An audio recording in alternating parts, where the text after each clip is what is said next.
ये खाना खाने के बाद आप अपने उस शेफ़ का खाना भी भूल जाएँगे जिसकी आप हर जगह बैठकर तारीफ़ करते हैं कि यार वो क्या खाना बनाता, ओह ओए ओए! उसका खाना खाया तुमने?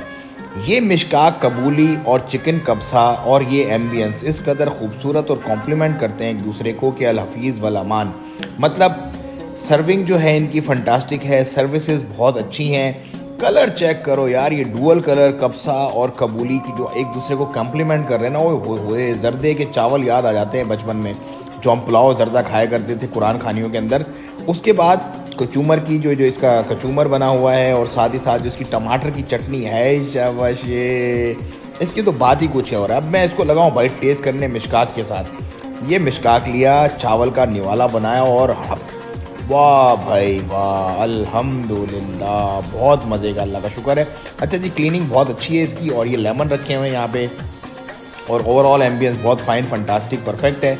अब हम पीते हैं कावा और उसके बाद चलते हैं घर। अस्सलाम वालेकुम व रहमतुल्लाह।